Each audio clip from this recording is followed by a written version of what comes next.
He is Logan Morris, featuring for the first time Justin Seger, writer at RacingRefresh.com. In the producer's box, Peggy Lohr. I'm AJ Appeal, and this is Racing Refresh, episode number 59, featuring special guest Quin Houff. He will be on our show later today. I had the opportunity to speak with him and our writer, Zach Bell, and we had a great conversation. He will be on tonight's show. Gentlemen, lady, how the hell are you? Oh, I'm doing well, young man. Doing very well. Just looking forward to getting back in another episode of Racing Refresh. And it's Dago week. Good Lord, it's Dago week.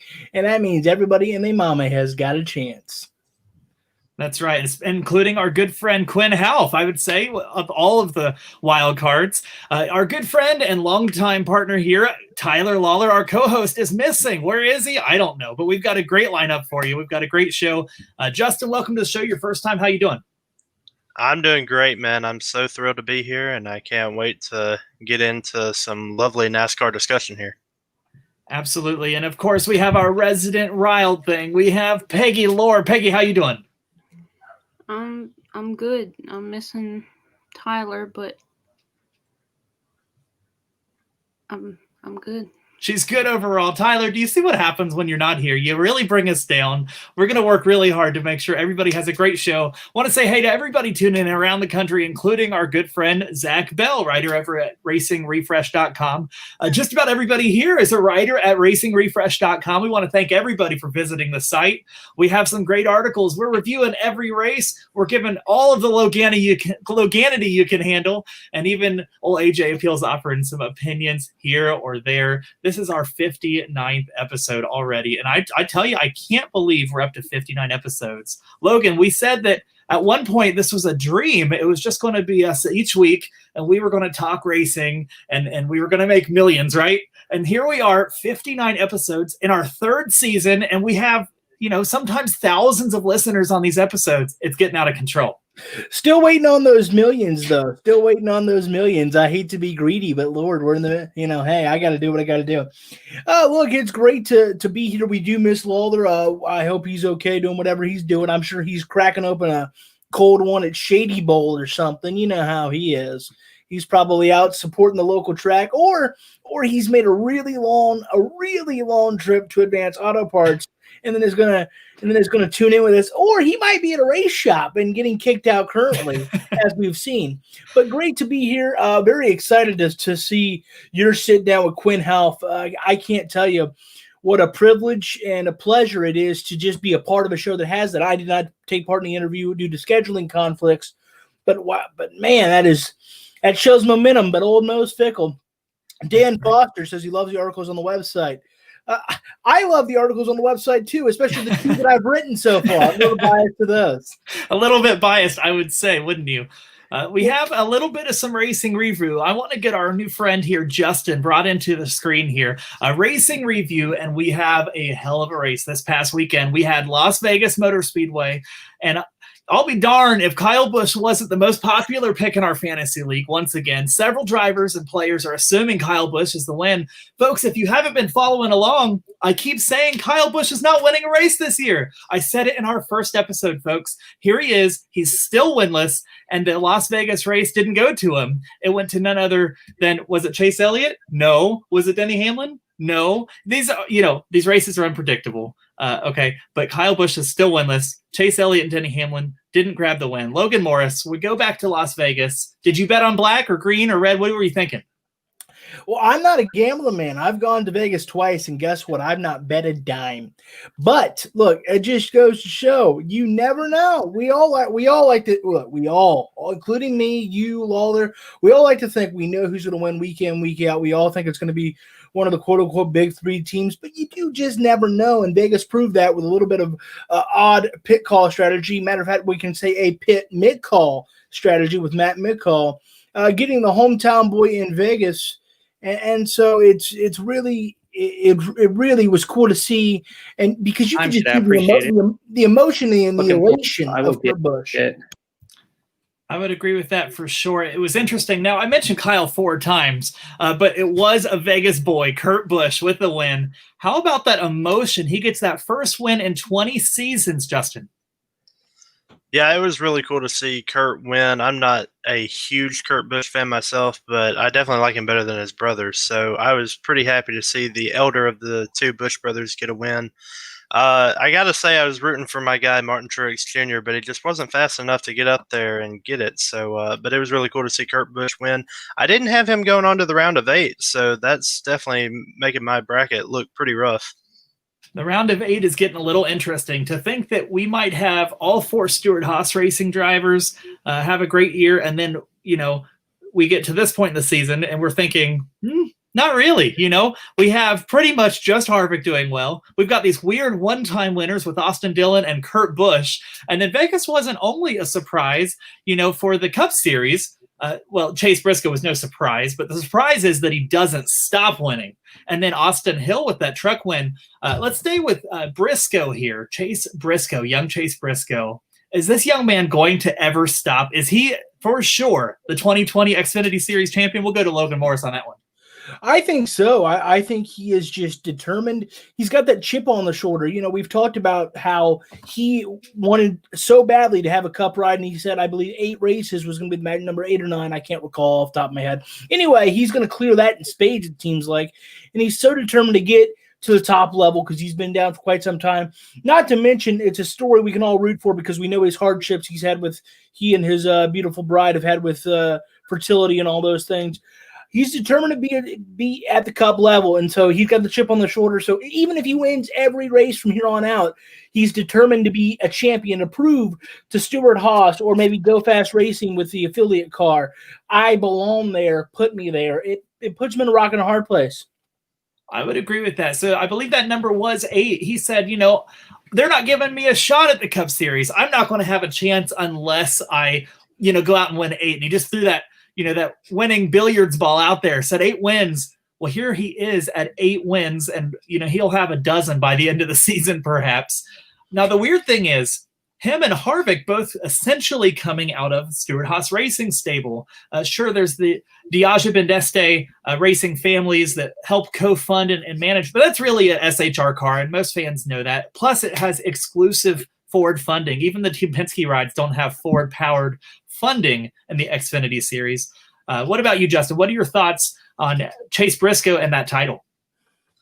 I'm going to have to disagree. I think Chase Briscoe is fully prepared to make a run for the championship, but it all comes down to that one race in Phoenix. And to be honest, I just think there are a couple of other drivers, per se, his Ford quote-unquote teammate with Austin Cindric and also Justin Allgaier, who I have as my pick for the Xfinity Series championship, because I think when Allgaier makes it to Phoenix, he's going to be a threat for that championship. I could see Allgaier having another Elliott Sadler moment, though, where he may be the fan favorite or the most talented or successful, but does he really complete the deal when they get that last chance?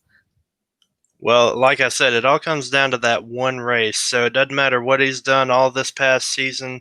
Doesn't matter what Chase Briscoe's done. It all comes down to that last lap in Phoenix and who crosses the line first. So, yeah, I'm going to go with Allgaier. I think that's an okay pick. And then overall, we have Austin Hill. Austin Hill's most memorable win was that amazing Daytona victory last season in the Truck Series, picking up from Moffitt's Truck Championship for the Hattori team.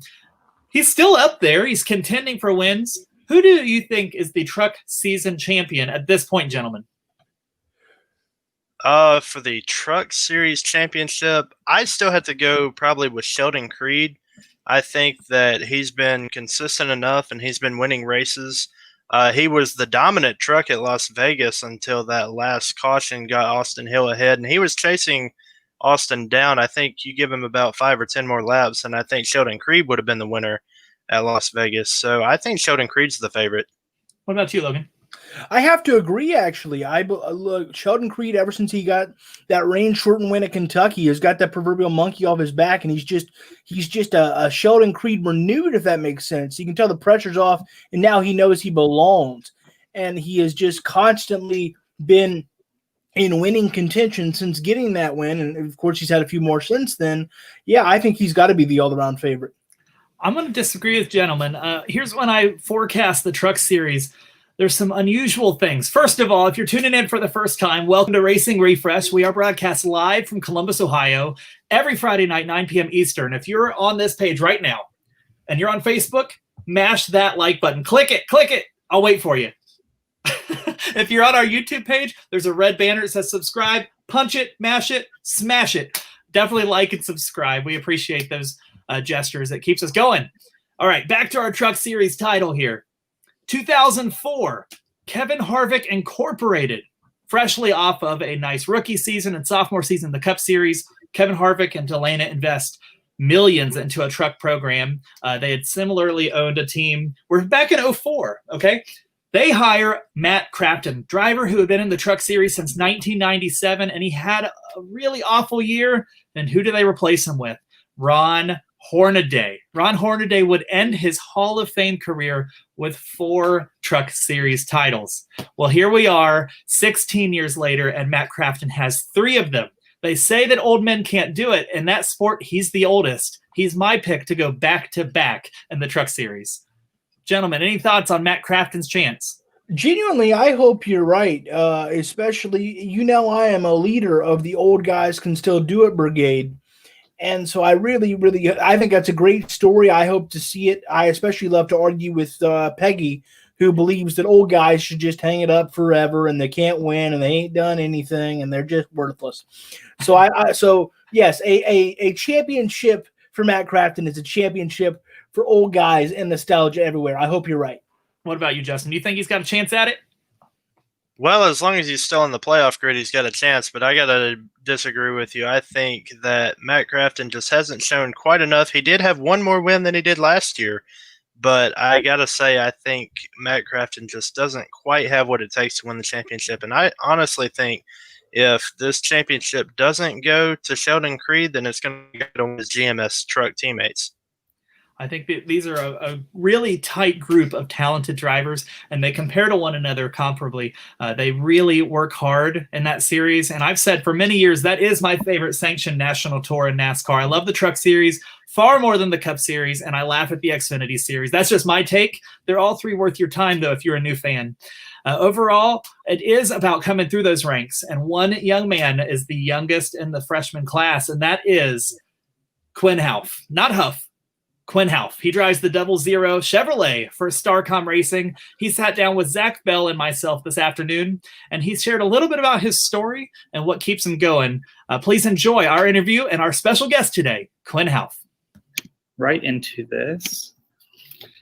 So first, I do want to mention I've done a little bit of research on you here through like some social media and whatnot, and I have seen that you're definitely committed to your faith. You're a convicted driver. You mentioned that on social media. I believe it's been on the back of your race car a time or two, maybe a verse. Talk about that, and if you're involved in like motor racing outreach or anything like that. Yeah, from a young age, I've always said that through whatever I do, I want the who I am and what I stand for to shine through what I do. And obviously, one of the biggest foundations of my life, my faith with God, and luckily, NASCAR is a great way to be able to show who you are and with the cars and all the interactions we get to do with off-track stuff. And luckily, I've been able to have Victory Weekend, which is a crusade that actually goes out to multiple events, even NASCAR events, and do crusades. And they're actually from right here in Virginia, where I'm from. So I've been working with them through my teenage years and late models all the way up into the Cup level. And now that I'm in the Cup level, I do participate with the MRO, and I always like the chapels before races. Obviously, COVID has different thoughts right now, but we all stay connected and do a couple of small groups now. So, yeah, like I said, it's just about I've always wanted people to know what I stand for through what I do, and have this platform as a blessing alone. So I want to utilize it and make the best of it. I can definitely appreciate that as well. On Starcom's website, they refer to you as a hardworking Virginian. You mentioned your home of Virginia. Explain to me what that means, coming from Virginia, a part of the country where people are known for working hard in the blue collar industries, especially, and your work ethic that's got you to where you are. Yeah, I grew up in a family business. We have a family trucking business back here at home in Weir's Cave, and At a young age, I just kind of learned to love the industry. I started out in high school at 15, 16, washing trailers during the summers or washing trucks on Saturdays and fueling them. And into that, I started to move into the shop, and I learned a whole nother part of the industry I didn't think I'd like, but being able to use my hands and work on equipment became something I enjoyed a lot. And from I graduated high school a year early to be able to race more, but my last year of high school, I started out working nights. So through my racing career, that was from ARCA into Xfinity part time, I was working back at home in the family truck shop or trailer shop check lane from 2 p.m. to midnight every 5 days a week. So only time I got to leave that was when I went racing. And thankfully, they allowed me to do that and to continue to chase my dreams. But even into the Cup last year when I was part-time, I still stayed back at home. When I was at home or off a couple weeks from racing, I would go back and work at the family business. So I have a lot invested there, and those people are who, made me who I am and gave me the work ethic that I had to continue to chase this dream and present the opportunities to do so. So I don't take it for granted, and I keep doing it to kind of keep me grounded. And it's just great to have a work ethic like that to take with you anywhere in life. It's very important to always earn what you have and not forget where you came from. I can definitely agree with that. You mentioned how hard you work and you were raised that way. We had joked earlier yesterday about kind of really having to match up the schedule and work quickly to get that done. Reviewing your statistics in your career, you may have worked hard, but you've really escalated the process with minimal starts in each series while working up the next rung in that ladder. Now you're a driver in the Cup Series full time, and in a team that is getting more media attention each season. That's not really heard of. You spend maybe a year or two in one series and then you work your way up, but instead you've just rushed right through it. Yeah. So from early on in my career, we learned that racing is not only a sport, but it's a business. So if your dream is to achieve to be at the top echelon of motorsports, which is the Cup Series in NASCAR, you have to learn how to work the business side of that really well. Unlike other sports, a lot of what we do is on track success, obviously, but there's also a big aspect of the sport that it has to make business sense for these race teams to make these race cars go around the track. So that's really from a weird transition been pushed onto the drivers in the past few years to bring the sponsorship and the fundings to do that. So as a driver, you really have to hustle to build your brand, to get companies behind you and believe in what you do. That way you can take those sponsorships and fundings to go to places to make business sense for you to even be on the track. So it's a really tough aspect of the sport. There's a lot of great talent that, doesn't ever get maybe that great opportunity or doesn't get that breakthrough moment because of the off-track stuff that didn't fall through for them. So it's a very unique aspect to our sport, but it's one that we learn quickly.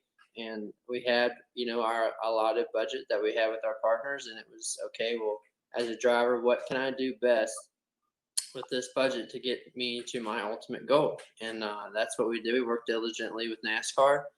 We met a lot of great race teams, a lot of great people to give us the we needed through ARCA, through Xfinity, and into Cup last year with Premium Motorsports to give me those opportunities for the license side of things with NASCAR to get approved to promote myself at the end of 2019's race season as an eligible driver for a full-time Cup Series.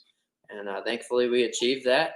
And I feel like even though, some people might think I didn't do it the traditional way, I rushed through, I might not have earned my stripes, if you will, but I feel like with each opportunity, I've showed that I can do this. And this year's been definitely a hectic year and one that, even with the lack of some experience at some of these tracks, then COVID hits and you don't even get a practice session or a qualifying session, Yeah, the preparation is very, very tough for me, especially this year. But at the same time, I still feel like my guys work very hard. They still believe in me, and we still go out there and perform and do stuff that, people don't have any expectations for us. So we actually exceed expectations more than not. So, I'm not going to sit here and say I'm perfect, but I always go out there and I make the most of every opportunity. My notes say that you were named to 50 Cup Series entry lists. You've officially started 47 in the NASCAR Premier Series. Talk about So every young man and woman, they have that dream job. Clearly yours was to be an automobile racer. And so first you make that first Cup start after all those other great accomplishments. Talk about your feelings and emotions on that first Cup start, and then compare that to the start of this year, your first Daytona 500. Yeah, it's kind of like a pinching moment. My first Cup start was at Phoenix in 2019, and it was kind of surreal just to pull out in the Cup car on pit road and sit there on pit road waiting for a hole in practice, and you got guys like Jimmy Johnson, flying by, or Kyle Busch, guys that you looked up to growing up as a racer early in your career. So just to be able to have the opportunity to share the same track as these guys at a professional level was very humbling and very fun. I mean, even my first Cup start at Phoenix, so there's no out of sanction practice for these Cup cars. So the first time I fired one up was in a live practice preparation for the Phoenix race on the West Coast Swing in 2019. So it was a lot of fun learning. The cars are very quick. They obviously have driven a lot different than anything else I've driven so far. So it's been fun learning how to drive these cars each and every track, from the short tracks to the 1.5 miles to the super speedways. And then fast forward to getting the opportunity to leave the back at home mechanics job and be a full-time Cup driver is definitely a dream come true. And come February, to be a part of my first Daytona 500, there's just so much to absorb in such a big event. It was so much fun to be a part of. We had a really good car in the race, and I was having fun dicing it up early up in the pack and staying with the draft, and got a little cocky and threw a little bit too many blocks that I probably shouldn't have been throwing at that time and that stage of the race, and someone just decided that it was too early to do that and took us out. But that's one of those rookie things, I guess, you got to learn kind of how these races go out, because that's really a big thing. As a driver going through the ladder of the sport, each series or each driver drives different. And the pace of these Cup races, you go in thinking, man, these are 300 to 500 to even 600-mile races. They're probably going to be a little bit more laid back or lackluster for a while, a little bit more give and take. No, these guys are the 40 best in the world, and they are on kill for every mile of that race. So it's been an adjustment, and I've had fun learning how to adjust with it, and look forward to continuing to achieve these goals that we have set each and every week. You're definitely doing a great job overall. You're growing with the team. You drive the number 00 Chevrolet for Starcom, and just a little bit of number history, because that's something so marketable and interesting to NASCAR's history. Historically, the most successful driver in the 00 is David Rudiman. 2 Cup wins. He won at both Charlotte and the Coke 600, as well as Chicagoland 10 years ago this summer already, when he passed Jeff Gordon. Buckshot Jones drove the number 00 for many times. I believe Derek Cope has driven your car, and Landon Castle. What does it mean? Does your number have any significant importance, or, to be frank, is that just a part of the deal right now? Yeah, I mean, obviously every number has a story, and our sport obviously revolves around numbers. And some guys always kind of stay committed to one number through their whole career, or however. But I'm always like, if I'm in a car, it can be whatever number. But obviously, there's always great history with every number that comes with, and to be a part of the 00 Starcom, like you said, I've never been in a position, especially in the past 3 or 4 years, that I've been the guy for a team. I've always been that driver that filled in empty races or was part-time, come and go. I might race for this team this time, go to this team next time. And now to be a part of a team that's growing like Starcom Racing, this is only their 3rd year in the Cup Series as a full-time team. And for them to pick a rookie driver like me to continue to grow their program, obviously they built it up a lot since they started, and Landon Castle made huge gains with them in the 2019 season. I had the opportunity to race against them part-time premium. And it's just nice to have that backing and to have a family like Starcom Racing believe in me, a young guy. So like you said, this year has been obviously different than any other, and next year obviously has already changed pace a little bit with the next gen getting backed up. So we know that we're going to get these cars back and have a little bit more time to work on them. So this year really has just turned into a big test with us. I'm learning them, they're learning me. We're getting our cars and equipment better each and every week, and then next year hopefully we can hit the ground running a little bit faster. Absolutely. I'm going to bring in a writer for RacingRefresh.com, Zach Bell, as I ask your next question here. I do see that you've got some pretty consistent work with the Duke Cancer Institute. Can you talk about your experience with them and why that's an important cause?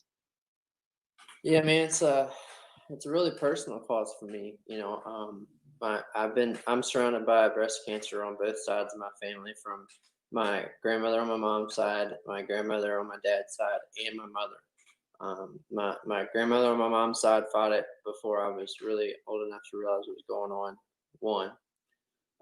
Same thing with my grandmother on my dad's side, and my mom got it when I was about to go to elementary school, and thankfully she beat it. And you know, I grew up. Everybody was cancer survivors. We always did as a family what we could to help us for breast cancer work, etc.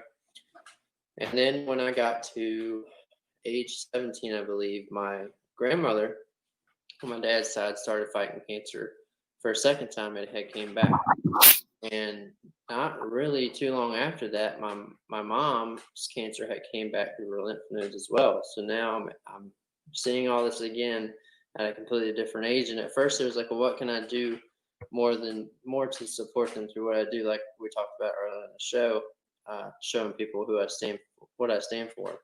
So we started running this hashtag Beating Cancer.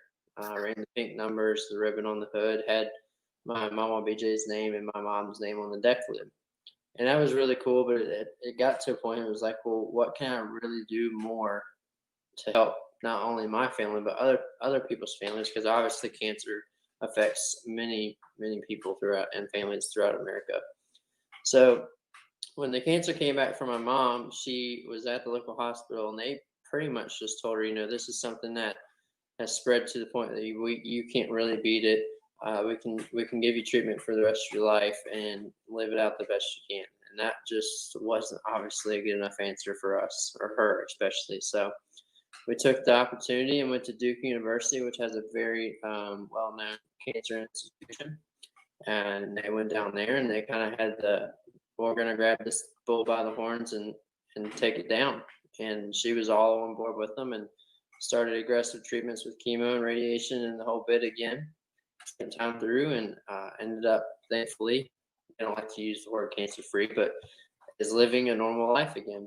And that was kind of the moment through that fight that I was like, I reached out to them, was like, hey, would you guys be interested in doing something with me through my racing? And thankfully they allowed me to open a website, beatingcancerwithduke.org, and it was something I could run on my race cars. And are not only my family members, but every other family member that fights cancer, that I could run that race car around to show them support, and people could go there and donate any amount of money to the Institution of Cancer with Duke University. And also that whole season or two that we ran that, every top 10 finish I had, I gave half my winnings to that organization. So it was really special to, like I said, just see the outreach of the NASCAR community is always so great, and down into the roots of racing and late models. It's just really cool. I mean, like I said, cancer is something that I think very much anybody can identify with in a way. It's been really a way for me to connect with the community and the fans, and also just support those I love and also all those people fighting such a terrible thing. Absolutely. And that's something that, you know, God willing, it's going to continue to be easier to combat as a community. I do want to introduce once again, this is Zachary Bell. He's one of our writers with Racing Refresh. He does have some other questions. Last week we had, before I have Zach on here, we had Ed Renzi, former CEO of McDonald's, and we announced that all shirts that we sold this week would go to the Ronald McDonald House.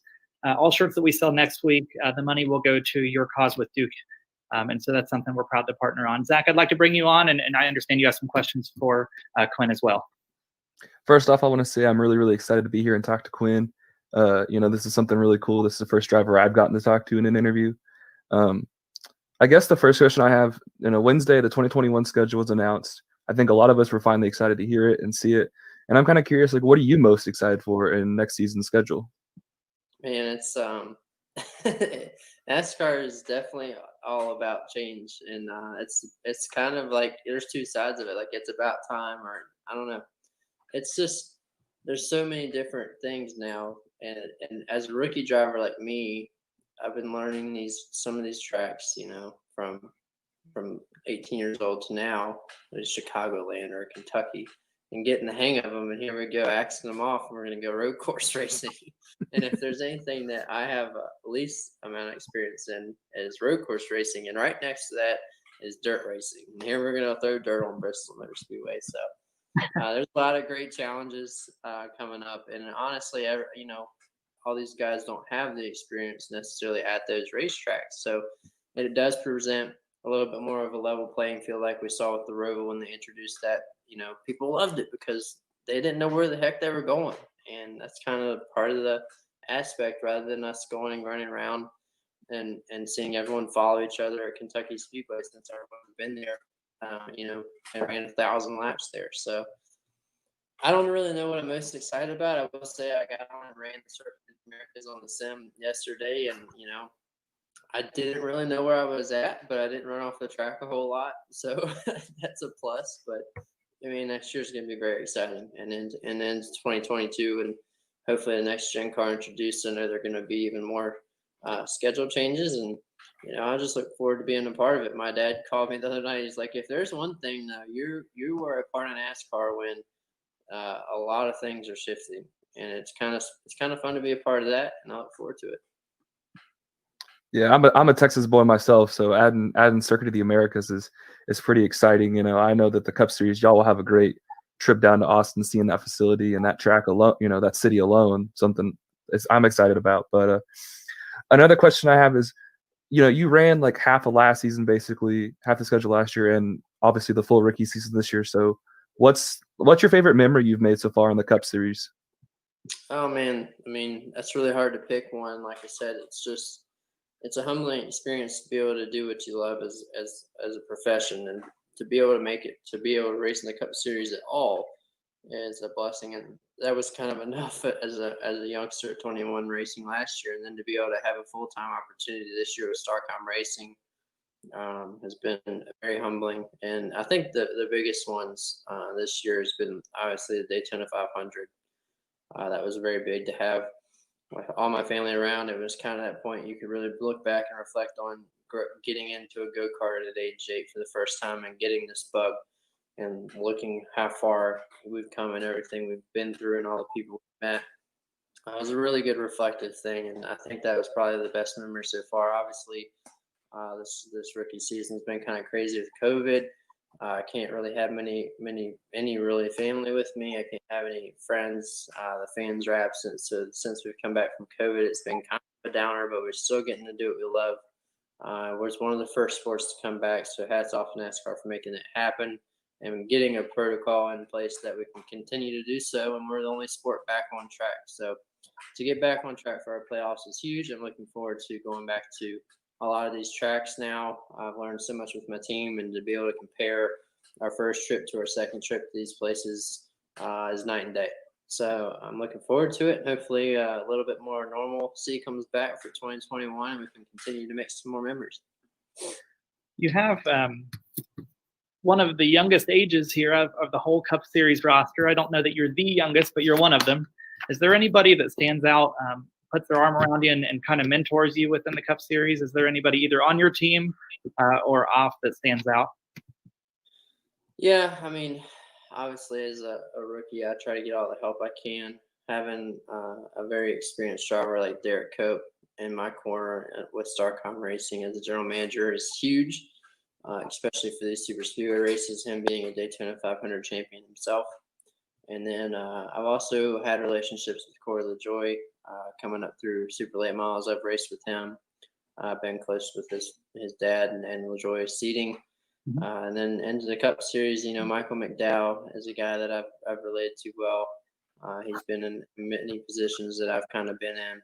And then as some of these guys that I race each and every week, Vernon Poole's been a guy that we worked together on the sim, that sort of thing. So, it's all about just those relationships and being able to find those personalities that have either been there or are there in a similar situation with you to help guide you through each and everything. Because, that's the only way you can make the best of the opportunity. So Other than that, though, I keep pretty much to myself. I'm a fairly quiet guy because being, like you said, one of the younger guys, one of the newer guys to the series, all I can do is be a sponge and absorb all the great things I'm seeing that happen around me from 7-time champions like Jimmy Johnson and amazing talents like Kyle Busch and Kevin Harvick and Denny Hamlin. So I just take all that in and put it in the storage bank for the opportunities that I get in the future.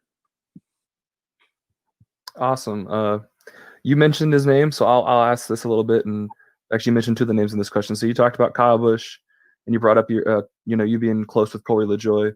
Well, we've heard Corey LaJoie, and I remember your episode on Sunday Money where you guys were kind of talking about the difficulties of driving, lesser developing teams and programs and stuff. So coming off of Kyle Busch's comments at Bristol about Joey Gase and Garrett Smithley and stuff, and being a guy who sometimes, has to race further back or sometimes are guys on that level, what's it like trying to manage the different aspects of a race between yourself and everything else going on around the track? It's very difficult. It's one of the biggest things you have to learn as a driver that comes into the Cup Series and is with one of the smaller teams. It's something that a lot of people just don't even realize it's happening on each and every week during a race. A TV broadcasts a race that looks like one big race. Everyone's racing for the win, when in reality, it's not. The guys were with the small teams, and where I'm at, we're racing a certain group. We have a certain amount of groups of cars that we actually race against directly each and every week. The ones that we try to stay in front of, the lead lap we try to stay on during the first competition cautions, getting lucky dogs, wave rounds. It's a whole different aspect of racing, and it's something mentally you have to be prepared for each and every week going into a race, knowing that you can't overstep those boundaries, because if you do try to overstep those boundaries and take what might be a 30th place car and try to step over into a top 20 place finish, you're probably going to bust your ass. And that's something that small teams can't really afford. And not wrecking stuff is kind of one of those key factors that got me to where I'm at so fast, to be able to have a smaller team trust me, even being as a rookie, to be able to learn and bring equipment home. And I've struggled with that this year. I mean, this was a step up for me. From last year, I felt like we were going to be able to perform better than the races I had run previously. And there was races like Daytona 500 was a prime example where I started driving a little too far past what I should have been. And that's something that you got to sit back down and realize and log your laps and run your own race and just do all you can with what it is. I mean, you can't make it any better. And that's something that Corey LaJoie taught me. Those bad weeks I had, I talked to Corey and he'd be like, "Hey man, were you on TV?" I'm like, "Yeah." He's like, "Well, you had a bad day." So every week it's like, "Hey, you on TV?" "No, that was a good day." So it's a really different way of thinking. It's a way that a lot of people don't really ever get to see, from home or anything like that. You really have to be there, or even listening to our scanner to understand that there's a whole different race going on. So, with the Kyle Busch comments and I had the Texas incident. Obviously, there's times that it's hard to know what the right thing to do is, and you can't always be in the right place. I mean, it's just racing. I mean, you're going to run into each other, and it's hard. It's all about us being able to put ourselves in position to not to fail. And unfortunately, that you go out there 36, 38 times a year, you're going to fail some. That's just part of the learning curve of it. And that's something that you have to be able to swallow and move on from. And I hope the next week you don't make it on TV and somebody else is in the hot seat. We are running down to the end of our allotment for the afternoon. I have one more question for you, and I hope we can have you on another time in the future. Zach and we actually met through, more specifically through video gaming, and so it makes me wonder: do you participate recreationally through the racing video games, the NASCAR Heat, or any of that thing? And what is it like to know that you are a athlete and a major selling video game? Is that unusual? Is that cool, or is it just part of it? Oh no! I mean, heck, it's very cool. It's cool that your friends can get on there and be you. I mean, It's the first video game I've been in, so I bought one. I don't know why I think this far forward, but I bought a disc copy, the actual disc copy of it. Left it in its wrapper. I'll probably sign it and keep it back up in the attic somewhere in a storage box for my kids, or my kids gets to find one day and be like, "Oh man, like Xbox One, I don't even remember what those things were. Like, Dad's in this." So no, I actually I bought it in disc, but I downloaded it on my Xbox. I played it some.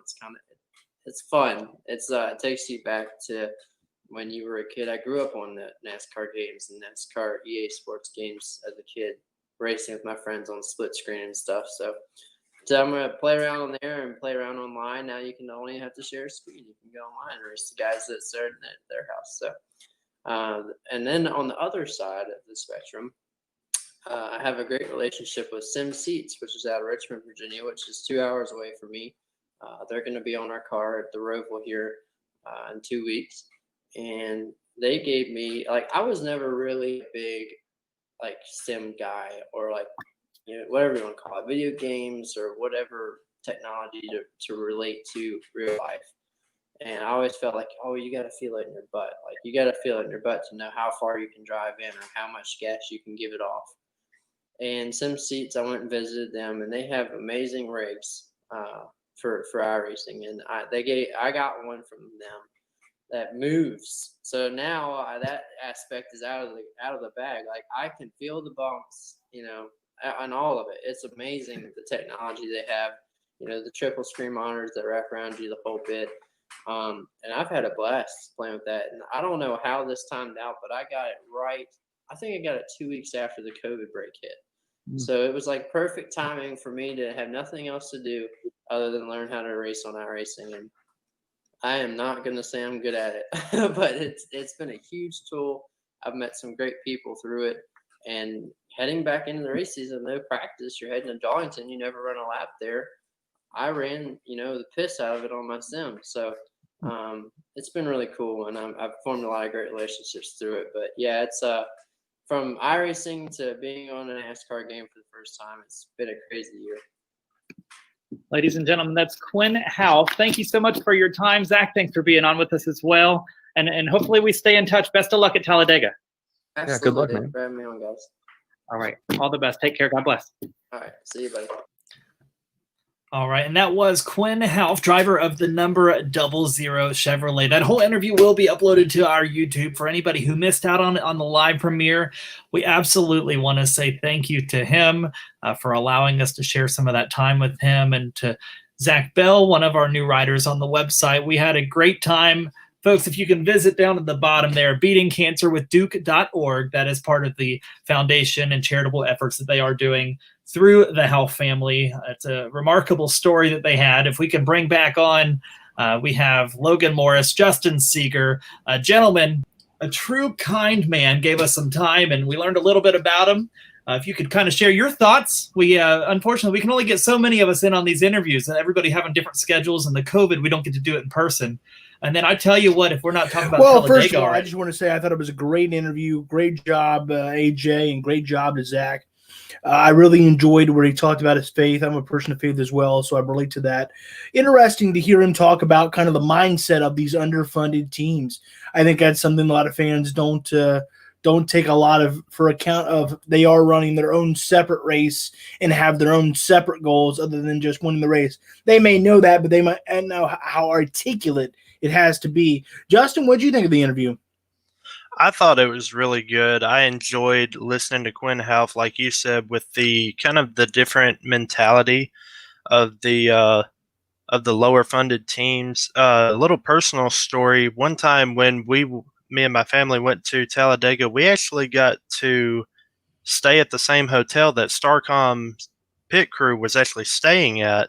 And it was really interesting because they were talking about potential rain delay, and they were talking about how much the budgeting could be affected just simply by one rain delay. So it would be really cool to see the mentality of these lower funded teams. it's something that you don't think about too often with, pit stops and rain and tires. Do you buy or invest? Hell, the rain ponchos or the special maybe I'm sure that some teams have special fire suits even that maybe stay a little more dry. Well, I tell you what, we mentioned several times in the interview with our new friend Quin Houff. They are an underfunded team. We made no bones about it. We didn't brag about them being one of the top tiers because right now they aren't, but they're working really hard towards it. When you have an underfunded or a wild card team, there's two tracks that come to mind as far as you trust that they might win each time. And I tell you, Talladega is one of those two tracks. And they are there this Sunday.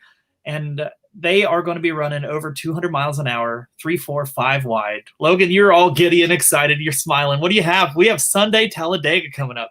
Well, look, we never know who's going to win, as I was saying earlier. But with Talladega, you really don't have a clue. It could be anybody. Don't believe me? Look no further than when Justin Haley won for Sprider Motorsports a few years ago at Daytona with that rain out. I mean, if you called that, thanks. And the guy that got robbed was Kurt Busch, who just won at Vegas.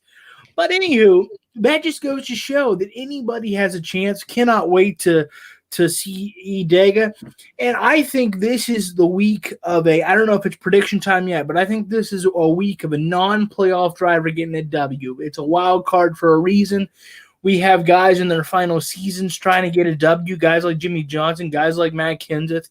And then we have guys auditioning for rides like Corey LaJoie and Daniel Suarez just looking to, have somebody give them a call and give them that cup ride.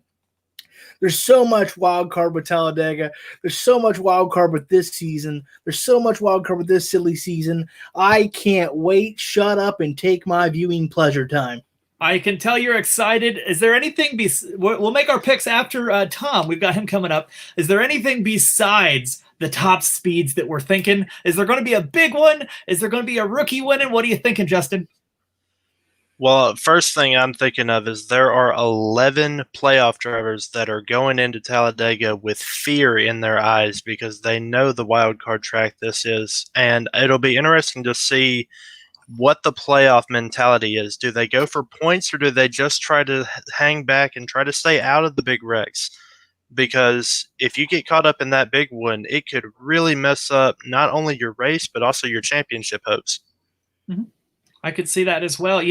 We've seen it before. We've absolutely seen it. Go back to 2012. Clint Boyer would have been the champion without being in that big one. People blame it on Jeff Gordon for the incident at Phoenix, and I'm a Michael Waltrip Racing fan, all right? Rest in peace, Michael Waltrip Racing. But it was the points he lost in that big one at Talladega that lost the 2012 championship, and he would have won it over Brad. We do have a great feature each week. We have Tom Willoughby, a.k.a. The Setup Man, and he is on YouTube. Check him out after our show. Every week he does a great feature where he tells us what lines to take, what setups, and where to run. Really, a good fast lap. Talladega it is this week, and I tell you if it's not more entertaining than ever. Driving the number 95 Toyota for LFR, it's Tom Willoughby and The Setup Man with our virtual hot lap. All right, dig.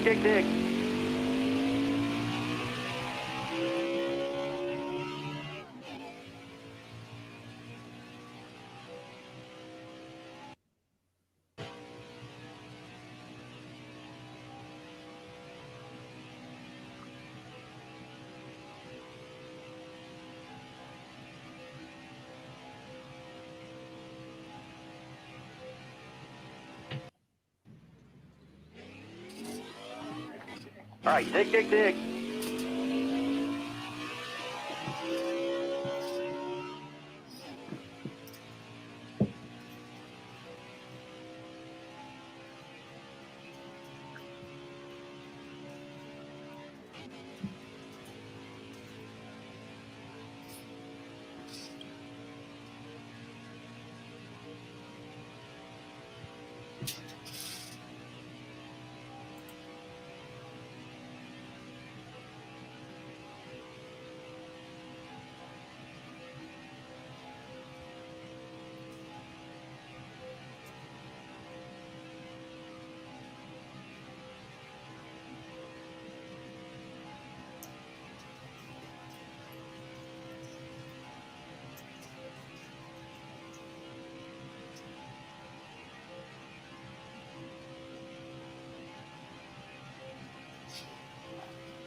And that was Tom Willoughby. Typically, we're going to have a lot of commentary on those videos. When you're running at the Talladega and the Daytona, you got to be so perfectly still. I can't even imagine trying to talk my way through it. But that lap time that he's running is just as great as we would expect.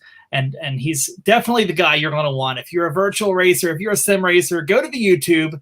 He'll tell you what setups to run. He does every series, every track. NASCAR Heat 5, he's currently playing on the Xbox. You can find him online as well. Logan, it is time for our predictions. What do you have?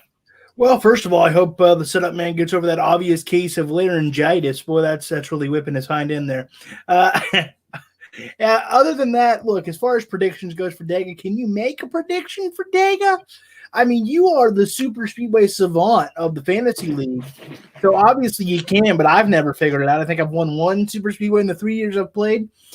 You know what? I'm going to throw out a curveball. I'm going to say Matt Kenseth because he's won there before, I believe, in that 2012 race. And he was looking extremely well at Daytona until he got cut up in the last big one. So I'm just going to throw a dart and say Matt Kenseth. It's what is presumed to be his final season. Of course, retirement is a dirty word with that man. So I'll go with the only grandfather in the field. That's right. He's a grandfather, folks. The only grandfather in the field, Matt Kenseth from Logan. Justin Seger, first time on air with a prediction. A lot of pressure. Well, I got to disagree with you, Logan. It may be Talladega and it may be a wild card, but it is still a playoff race, and a playoff driver is going to win it. And I think it's going to be the driver, Greg Keselowski, who gets the win at Talladega. Justin, sticking with Team Penske, their obvious dominance. Ford has won 90% of the last 12 races at Talladega. Our producer, Peggy Lohr, your thoughts on who may win at Talladega this coming Sunday? It's obviously going to be Ryan Blaney. Ryan Blaney, obviously. He's good at Talladega. I'll give you that. He's good at Talladega. My favorite driver on the circuit is Ryan Blaney, Ohio's own. But that being said, just because he's 007 for his very average winning margin the last couple of races, you're all wrong. And I'll tell you why. It's because young Kurt Busch is going to win his second race in a row. That young man has never fared super well at the restrictor plate races, but I'll tell you why Kurt Busch may go far. He's coming off of a win, and Kurt and Kyle Busch have always been remarkable after winning. They find a trend. He did it in 2004. If you remember back to Earnhardt's Daytona 500, who pushed him to the victory lane? Kurt Busch also won the 2015 Daytona 500. That was Logano. Oh, he's won a Daytona 500 recently. Kurt Busch going back to victory lane, and the Monster Energy, wait a minute, that's what we're going to call it because it's on his car, Cup Series, and that Chevrolet #1 for Chip Ganassi Racing. Ladies and gentlemen, it is time for closing time. Would you believe it if I told you? Because it's true. Closing time is here. We want to start with our producer, Peggy Lohr, and her final words. I just want to tell Tyler we miss him, and I look forward to Vega. Looking forward to Vega. Our first-time guest and writer at RacingRefresh.com, Justin Seger. Final words, please. I just want to say it's been an incredible year. I'm so glad that I got to talk Dega with you guys. I'm super excited for the race this weekend, and I hope that I'll be able to be on here in the future. Absolutely. You'll be back. We'll be more than happy to have you. Logan Morris, final words for the night. Well, first of all, I want to say, Justin, it's been a pleasure to have you. You've been about it. Dega, Joe Nemechek is going to run the truck race and the Xfinity race. I'm looking forward to that as a fan. I also want to extend thoughts and prayers to the president and the first lady right now. Just want to throw that out there, not too political. But with that, let's take care, and I hope we all have a great weekend, and by God, it's Dega. It is Dega, ladies and gentlemen, from Studio 1396, the Clayton compound. As I say at the end of every show, do me one great favor. Be kind to yourself and be kind to others. Smile, be happy, and until then, take care. For our friends to the south, sea amable consigo mismo, sea amable con otros, sonríe, sea feliz. Hasta entonces, cuídese. Take care.